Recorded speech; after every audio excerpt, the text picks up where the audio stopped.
Congratulations on making history. I've seen all the interviews. I've been following the story, and one of the most important things to me is that it's just like even beyond race, you become a hero to so many people, uniting working people across America. What has that been like for you? I take it day by day. It's still surreal because 3 years ago, I walked out of Amazon, didn't expect any of this to happen. So for me, just trying to learn how to balance everything and staying focused on the immediate task, which is getting a contract for the JFK workers who voted to unionize last year. So what's your day to day like now? Well, I always say my time don't belong to me anymore, but yeah, I wake up to a plethora of emails and wherever I'm at, whether I'm on the road or at home, just making sure that I prioritize organizing at the building with the Amazon workers who are leading that campaign and making sure that their priorities and needs are taken care of. In between that, I'm trying to spread the message. So I've been doing a lot of keynote speakings and panel events for other organizations and unions across the world, pretty much. So I feel like a lot of our viewers and readers don't really know what it's like to work in an Amazon factory or center. So can you just paint them a picture of that reality? Yeah, definitely.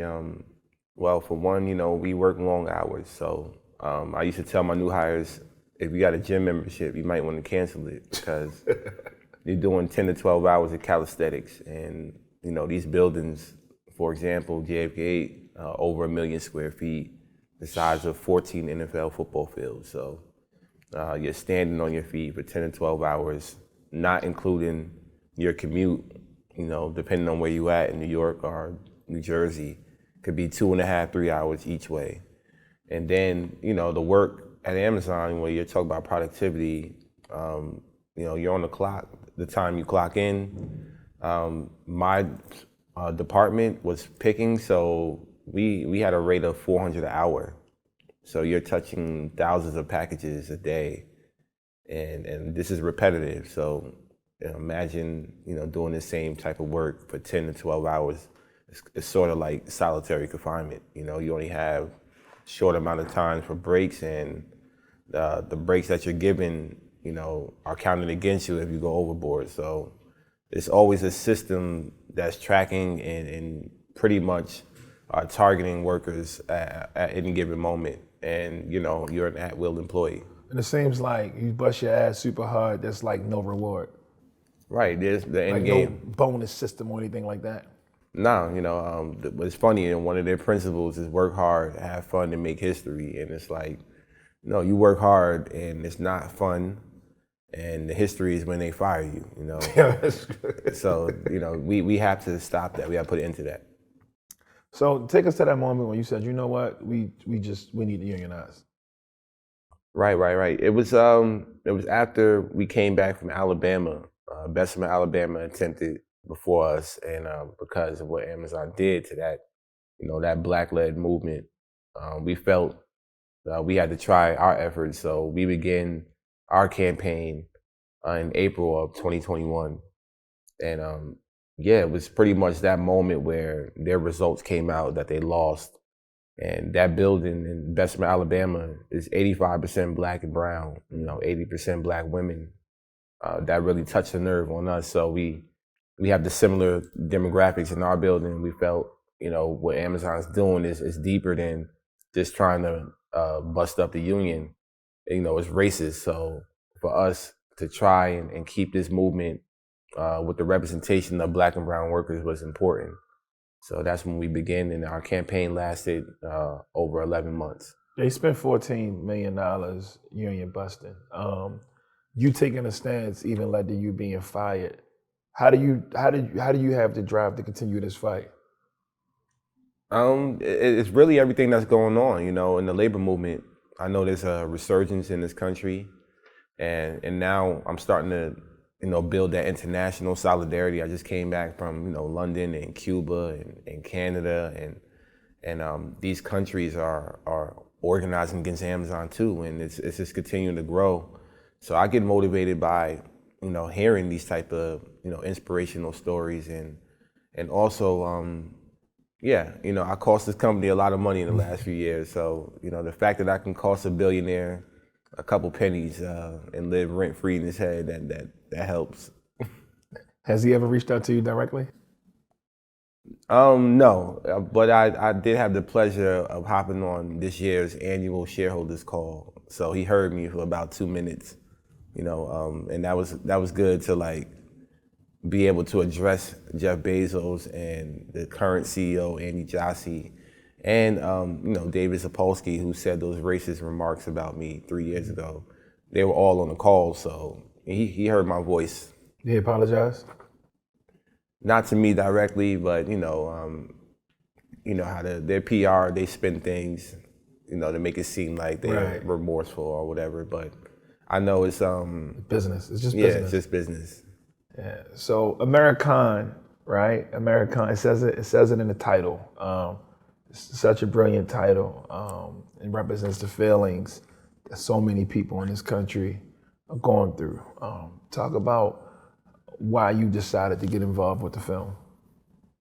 Yeah, it's amazing because my role in the film originally wasn't supposed to be as big as it was, because you a star though.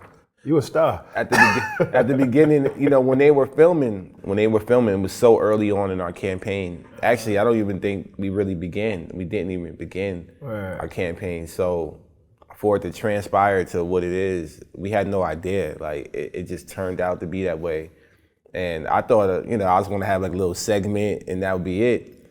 But it just turned into a whole journey. And I'm glad that I was able to tell and show people a different side of me that people don't see in the media. They just see me on interviews or whatnot. But to show like me with my kids and bringing them to rallies and showing how we were fighting, in the wintertime. We were trying to learn things as we navigated through our campaign, and to see the victory at the end, that's going to motivate a lot of people to do the same thing, to stand up and fight back. And I'm happy that I'm able to do that. One of the things that I really appreciated about the film, beyond the authenticity you brought to the project, right? People are going to watch the film and they're gonna be cheering you on. But I like the history lesson, especially for people who, a lot of people who don't really know why America is the way it is today. It talks about the Koch brothers, talks about the economist Milton Friedman and that bullshit trickle-down economics, because we know that nothing ever trickles down. It's like the dumbest shit ever. And Ronald Reagan would say it every other word. And it talks about all of that.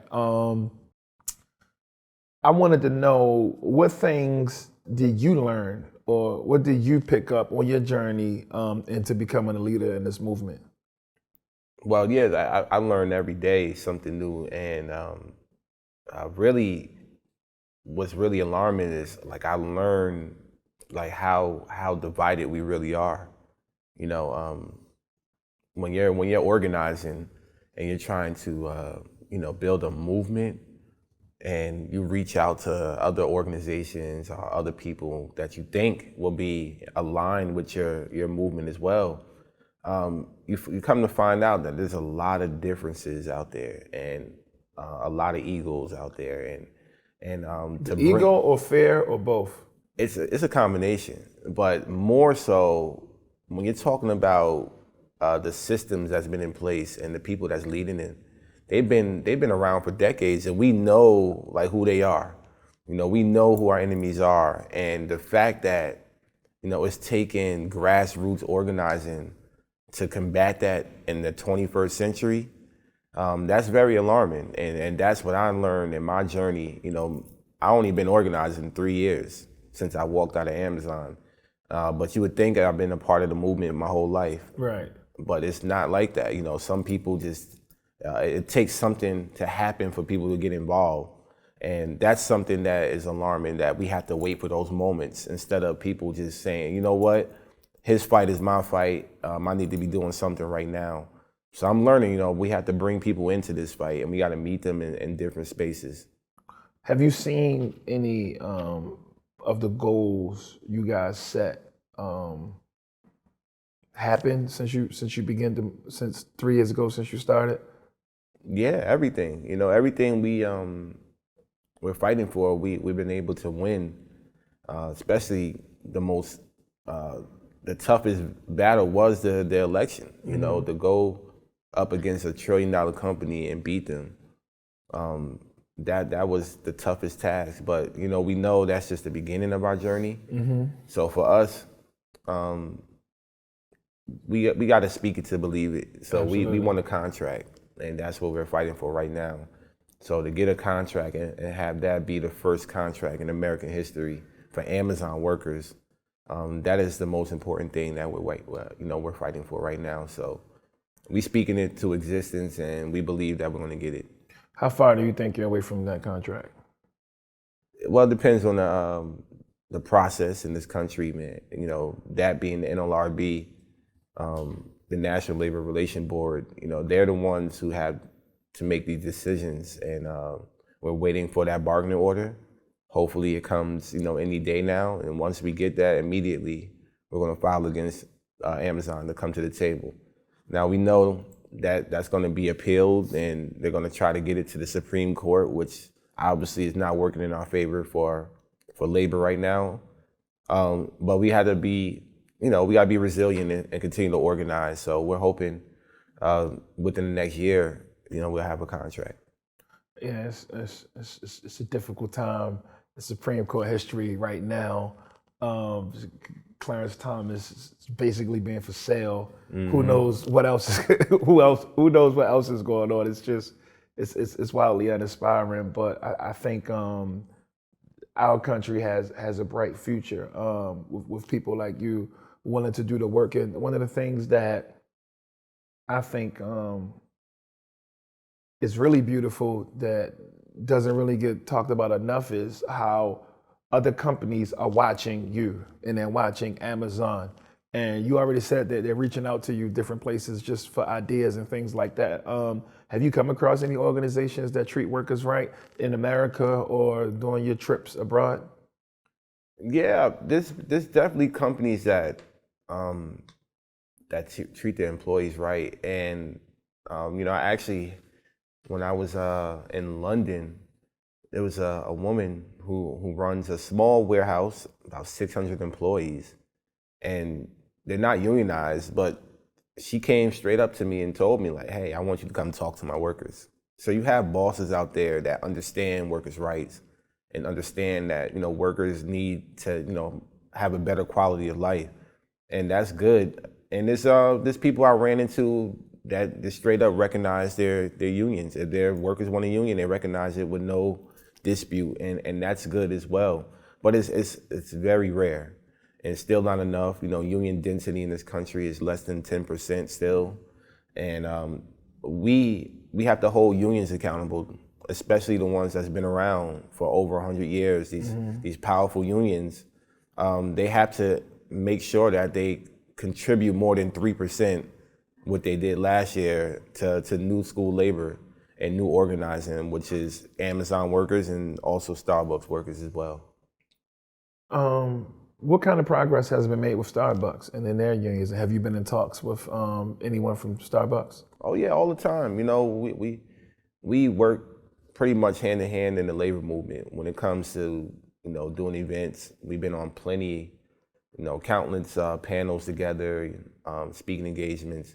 Our lawyers are in talks with theirs as well, and we always strategize on how we can amplify all of our efforts.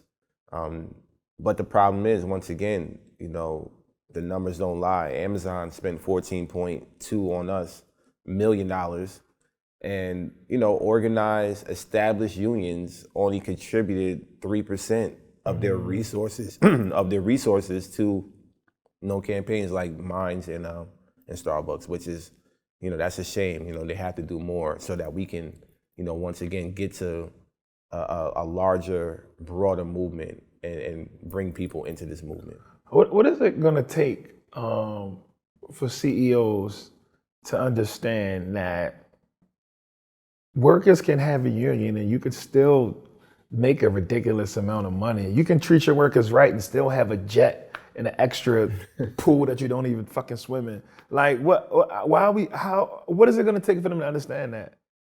Honestly, I don't know. I think it's just greed, and that's the thing. Like, people ask, like, oh, can you talk to Jeff Bezos? I'm like, you know what? The man is not cut from the same cloth as me. Why would I want to talk to him? Exactly. He can't do what we do. He's not coming to the warehouse packing a box, So it's just ridiculous to think that they'll even have these type of feelings and compassion for like working class struggles. But to answer your question, yeah, I mean, I don't know. There is companies that, have CEOs that are rich and their companies are doing fine. And Amazon actually has unionized buildings, just not in America. But they have been, especially in Germany. Their buildings are unionized with union contracts. We don't hear about them closing down or going out of business. So they can absolutely work with unions. It's just the refusal and the greed of putting profits over people that they want to model their business after. So what's next for you? I don't know. Everybody's running for president, so I gotta wait. I don't know. Democrats need somebody, man. No. You know what? Just once again, our main goal is get this contract. Once we get the contract, that's going to open up new doors and avenues for us to organize. And we're building the international solidarity, and we're trying to become an international union. So that's the short-term goal for us. Tell everyone where they can see the film. When and where they can see the film. This Friday, and also it's releasing next week digitally, everywhere on all platforms, June 13th.